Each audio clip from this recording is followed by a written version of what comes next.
भारत में बने पहले स्वदेशी निर्मित विमान वाहक जहाज INS विक्रांत को 2 सितंबर 2022 को भारतीय नौसेना में शामिल कर लिया गया। अब भारत अमेरिका, रूस, फ्रांस और चीन के साथ उन देशों के समूह में शामिल हो गया है जो इतने बड़े एयरक्राफ्ट कैरियर बनाने की क्षमता रखते हैं।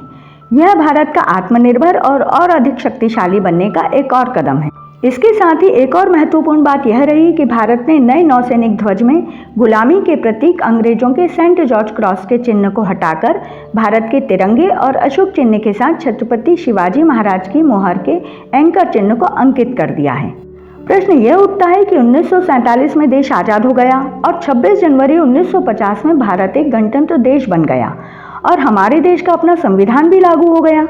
लेकिन आज़ादी के 75 साल के बाद भी आखिर इतने सालों तक भारत के नौसेना में नेवी के झंडे पर अंग्रेजों का सेंट जॉर्ज क्रॉस का चिन्ह क्यों लगा रहा? यह जानने के लिए हमें इतिहास के कुछ पन्नों को पलटना होगा। सेंट जॉर्ज क्रॉस का यह चिन्ह ब्रिटेन के झंडे का क्रॉस था। अंग्रेजों के भारत आने के बाद 2 अक्टूबर 1934 में नेवल सर्विस को रॉयल इंडियन नेवी नाम दिया गया था और 1947 में आज़ादी के समय बंटवारे के बाद भारत पाकिस्तान की सेनाएं बनी तो नौसेना रॉयल इंडियन नेवी और रॉयल पाकिस्तान नेवी के रूप में बंट गई। लेकिन आज़ादी के बाद भी रॉयल इंडियन नेवी के ध्वज पर सफ़ेद बैकग्राउंड में लाल रंग का बड़ा सा जॉर्ज क्रॉस का चिन्ह बना रहा। 1950 में इंडियन नेवी में से रॉयल शब्द को हटा लिया गया और उसे भारतीय नौसेना का नाम दिया गया। आज़ादी के पहले तक नौसेना के ध्वज में ऊपरी कोने में जॉर्ज क्रॉस के चिन्ह वाला ब्रिटिश झंडा लगा रहता था। इसके बाद सबसे पहले 26 जनवरी 1950 को भारतीय नौसेना के झंडे को बदला गया, जिसमें सेंट जॉर्ज क्रॉस के साथ लगे ब्रिटेन के झंडे को हटाकर भारत का तिरंगा झंडा लगाया गया।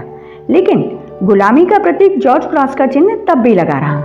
आज़ादी के 75 साल के बाद भी हम गुलामी की बहुत सारी निशानियों को ढोते रहे। अभी भी हम महारानी की कॉमनवेल्थ हैं और हमारे विमानों पर VT यानी वायसराय टेरिटरी लिखा होता है। आशा है यह भी जल्दी हट जाएंगे। भारतीय नौसेना के ध्वज में अभी तक 5 बार बदलाव किया गया है। आज़ादी के 51 साल के बाद सन 2001 में पूर्व प्रधानमंत्री अटल बिहारी वाजपेयी जी की सरकार ने झंडे में से सेंट जॉर्ज क्रॉस के चिन्ह को हटा दिया और इसके बदले में नीले रंग के अशोक चिन्ह के नीचे बने एंकर वाले चिन्ह को झंडे में लगा दिया। लेकिन अप्रैल 2004 में पूर्व प्रधानमंत्री मनमोहन सिंह जी के कार्यकाल में यह कहते हुए कि नीला रंग समुद्र और आसमान के रंग से अलग नहीं दिखता है, नौसेना के झंडे में फिर से सेंट जॉर्ज क्रॉस का चिन्ह लगा दिया गया। लेकिन इस बार क्रॉस के साथ सारनाथ के अशोक स्तंभ का चिन्ह भी लगाया गया।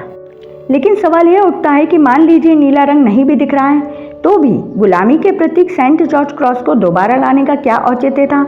आप कुछ और भी बदलाव कर सकते थे। सन 2014 में बीजेपी की सरकार ने एक बार फिर नौसेना के झंडे में बदलाव किया और अशोक स्तंभ के नीचे सत्यमेव जयते लिखवाया।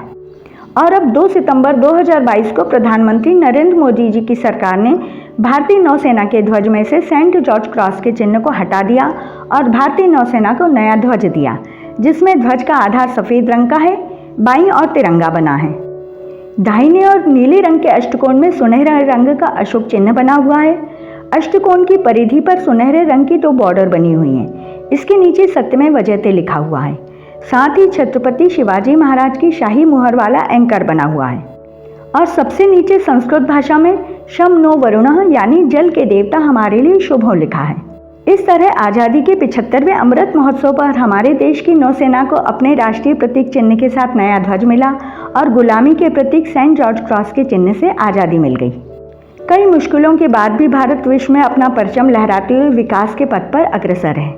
आज़ादी के अमृत महोत्सव पर 15 अगस्त को भारत की धरा पर घर घर तिरंगा हर घर तिरंगा फहराया गया और अब नौसेना का नया ध्वज समंदर और आसमान में भी लहराएगा। आई होप आपको वीडियो पसंद आई होगी। वीडियो पसंद आई है तो कमेंट करके जरूर बताइए। भारत से जुड़ी ऐसी ही और वीडियो को देखने के लिए जुड़े रहिए हमारे चैनल भारतस्य गौरवम के साथ। मिलते हैं नेक्स्ट वीडियो में। जय हिंद, जय भारत। Thanks for watching.